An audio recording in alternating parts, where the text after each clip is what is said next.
So what are we about? I mean, let's just give them a real simple, like, what is this? You know, the website has an odd name. And it's not something that there's a lot of, Atheists Say the Darndest Things website. What is the main thing you're trying to do here, Bill?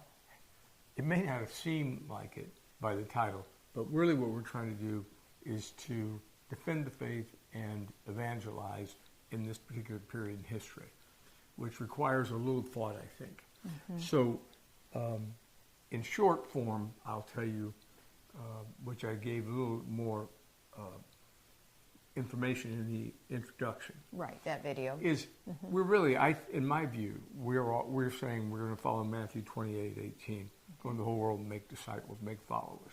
Mm-hmm. So that's what we want. We don't want cheap grace professions. We want followers of Christ.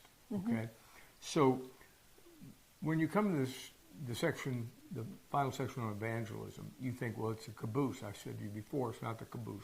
Okay. It's actually what's driving this thing is evangelism in this period in history. And so when you say evangelism, it's just really, how does somebody come to know who God is and to believe in him and to...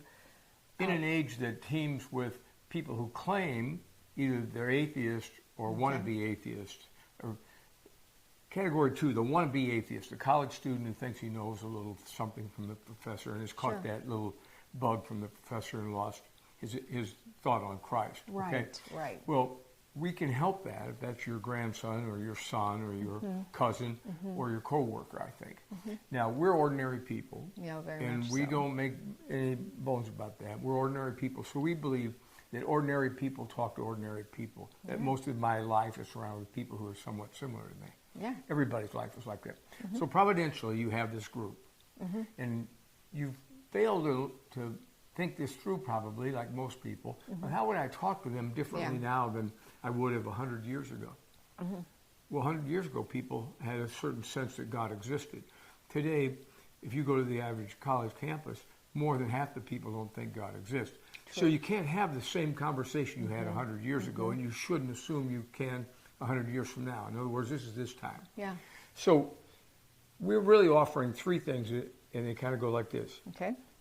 There's content, confidence, and actually a pretty lengthy discussion about discussions, okay? So that you know that what we're trying to do is not to just have a conversation, especially what we're not trying to do is just to make a presentation without a conversation or a discussion, okay? Because I'm convinced that in my lifetime, this idea that we've had with formulaic presentations of Christ have really been detrimental. Yes. We've produced more cheap grace professors than we have disciples with this. And I can see why. We lose the individuality whenever you have a formulaic way of thinking. You don't do it anywhere else in life, but you're going to do it when the most important part of life is here. So, but of those three, content, confidence, and this how to discuss it, I would say the primary thing is actually confidence. We can give you confidence that you, the average person, like we are, can learn enough about what atheism thinks to make you realize how weak it is as a philosophy and how many holes it has in it, simple holes. Now, lots of times in schools you get lost in this because people bring about 5-syllable words. I'm saying I can break this down for you into simple ideas. And when and of course, we're letting the atheists speak for themselves. Right. Atheists say the darndest things. It's going to be Sam Harris and Richard Dawkins and Hawking, Stephen Hawking, and of course, Christopher Hitchens. 2 of them alive, 2 of them dead. But I don't want people to say, well, Mr. Moore goes out of his way to distort these things. I'm saying I'll just give you their actual quotes. Yeah, that helps. Yeah. And then I'll explain to you why they say it, why it necessitates them to say it sometimes, right? Why they deny these things. But I'll also, and I don't want to make this long, we are also going to have a third discussion of what the Bible says a man is like. Because in the end, I think what God is like and what man is like is what we're talking about when we discuss everything, every breath, or every neighbor we run into, or anything, okay? Or any contrary thoughts. But we do have a different methodology in that we expect you to learn winning isn't what we're after. Persuasion. The man has a soul, whoever you're talking to, or woman. We're not looking to win and knock them over and show our superiority. In fact, we're not. We're here, it's our privilege to talk to them about Christ. You know, it's really, your heart breaks when, you know, you invest in your children's life and you spend time with them talking about the reality there is a God and it's real. And then you invest in college and they come back, like I've met so many children, questioning the existence of God. So I think this can be very helpful. What we're about is just trying to figure out a way to be helpful in figuring out how to get to these kids, get to the parents, get to the grandparents, just so we can actually be excited about the reality that God is real, because He is, and overcome the negative fear factor of even discussing it or knowing what to discuss. Or like, I was raised in a Christian home. I didn't even know what the atheists believed. I just knew it was wrong.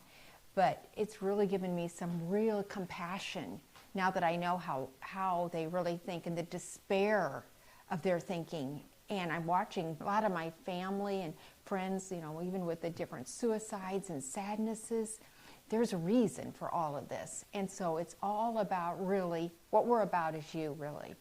And trying to help you in any way, in our limited ability to... It's my fault. I should have said equipping quicker, right? Because that's really what we're doing. It's true. I mean, I meant to say it as a leadoff, but this idea that we're equipping you to do this work.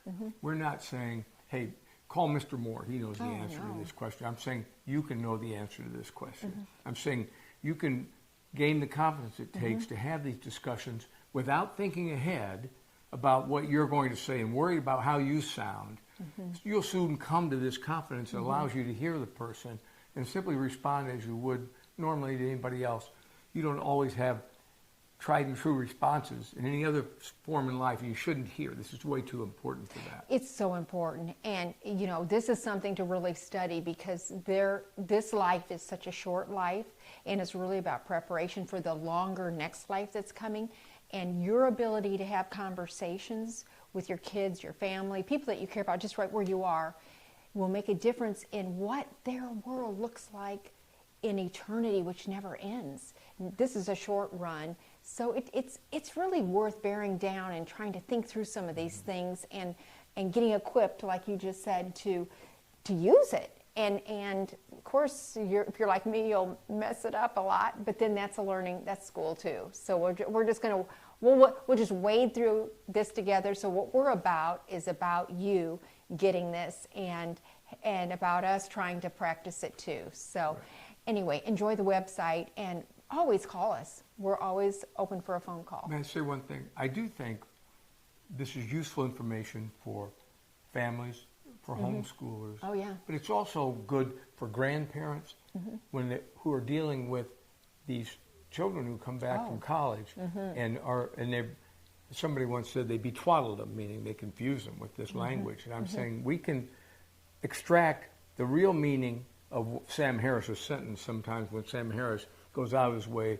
to obfuscate. You know, he wants to confuse you with it. Sure does. And I'm saying, no, behind that, I'll tell you what he really believes and what he has to believe, because they have to have a certain creed that they're following to be a real atheist. You can be it's like being a bad Baptist, but you can be a bad atheist and not follow all of the tenets of the religion that they have. But it's certainly a faith, and a faith that's pretty powerful if numbers count today. One thing to keep in mind is you're living in your own world. I'm not sure what world that is, but like, for example, if you are a homeschooler, this could be something that could just add into whatever help us figure it out. College ministries, huge, because they're in the cafeterias trying to relate to these people. This is some really quick, short answers for them too that might be helpful. Just youth groups, church groups, your neighborhood. Anyway, it's about you. Yes.